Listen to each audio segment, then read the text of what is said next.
আলু কেটে রেখে দিয়েছি আমি, পুরো পেঁয়াজ কেটে রেখে দিয়েছি, আদা রসুন আমি রেডি করে নিয়েছি, এটাকে পেস্ট করব।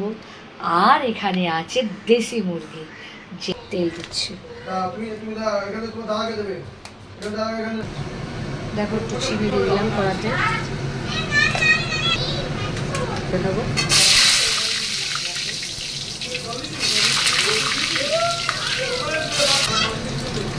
দেখো এটা তুলে নিচ্ছি।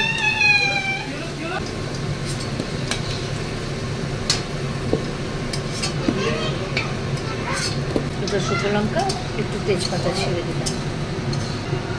এই যে পেঁয়াজ, কতটা পেঁয়াজ কেটেছি সব পেঁয়াজ। এবার পেঁয়াজটা আমি পুরো ভাজা হয়ে যাবে।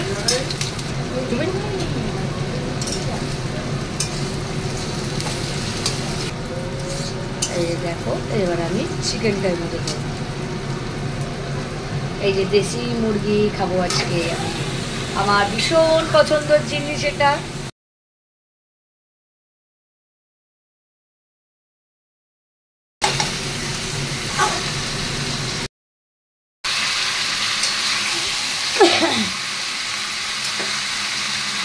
দেখো ভাজা ভাজা হয়ে গেছে, এটা ভালো মতন ভেজে নিয়েছি মাংসটাকে আমি। এবারে মশলাপাতি সব দেবো এক এক করে। আমি হলুদ গুঁড়ো দিচ্ছি এর মধ্যে, আমি আমার পরিমাণ মতো ধনে গুঁড়ো দিলাম।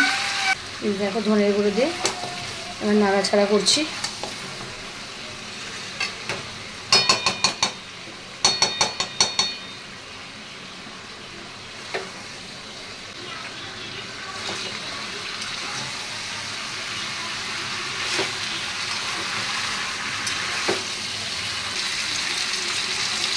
আদা রসুন কাঁচা লঙ্কার পেস্টটা,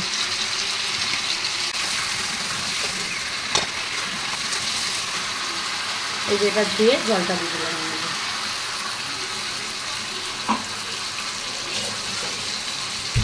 আর কাশ্মীরি লঙ্কার গুঁড়ো দিয়ে দিলাম কালার হওয়ার জন্য।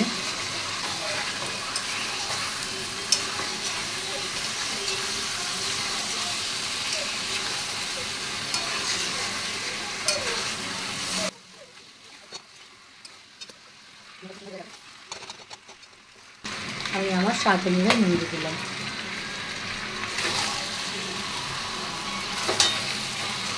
আর এর মধ্যে আর একটা জিনিস আমি ইউজ করবো, সেটা হচ্ছে ভাজা মশলাও, প্লাস আমি ইউজ করবো টক দই।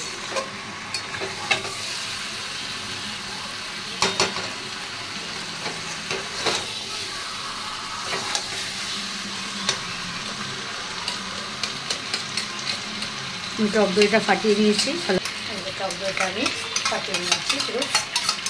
একটু টক দই দিয়ে দিলাম আমি, পুরো ক্রিমের মতন করে নিয়েছি টক দইটাকে আমি ফাটিয়ে।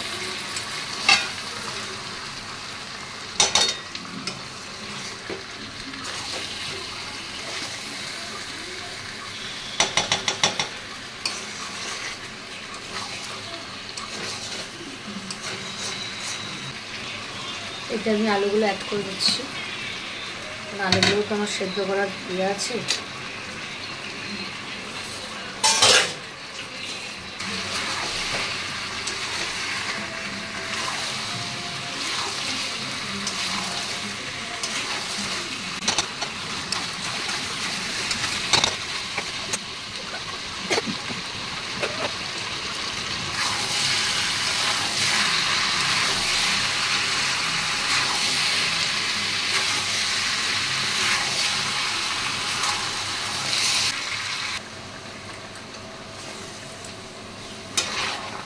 একটু গরম জল আমি এর মধ্যে অ্যাড করেছি।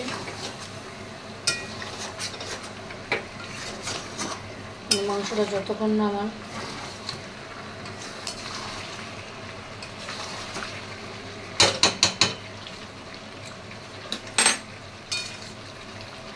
একটু চাপা দিয়ে দিয়ে করতে হবে। দেখো ঢাকনাটা খুললাম, এবার গ্যাসটা একটু জোরে করলাম। দেখো কতটা মজে এসছে, দেখেছো কত সুন্দরভাবে একটু মজে মজে এসছে। এটা একটু গরম মশলা এখন দিয়ে দিলাম, কেন ভাজা জিরে নামার সময় দেবো।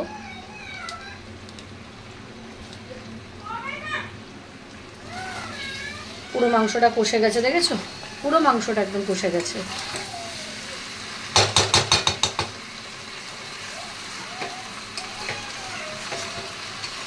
গরম জল অ্যাড করছি।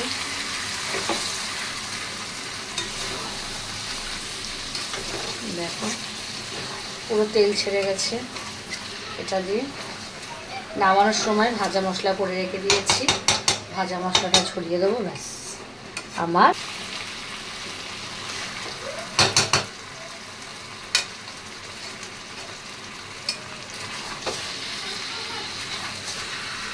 গরম মশলা তো আগে গন্ধ বেরোবে বলে খেতে পারবে না বলে ওই জন্য আগে দিয়ে দিলাম। আমাদের ঘরে আবার গরম মশলাটা একটু পরে খাইছিল, মানে আগে দিয়ে দিতে হবে।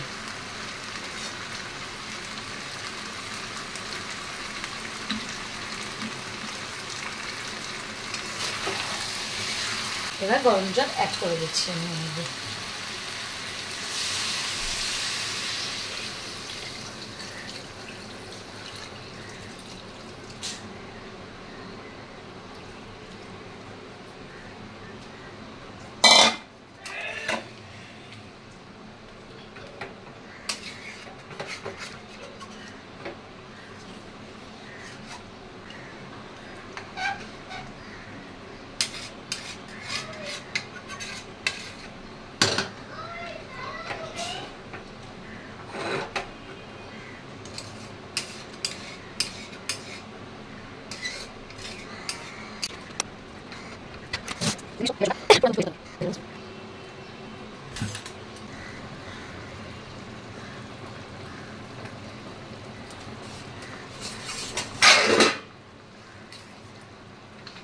দেখো বন্ধুরা,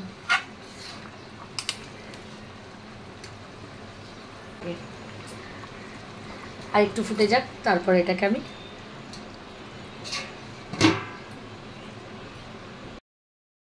ভাজা জিরেটা আমি করে রেখে দিয়েছিলাম, বললাম না, এরকম দিয়ে দিচ্ছি। এবার আমি অফ করে দেবো, ব্যাস।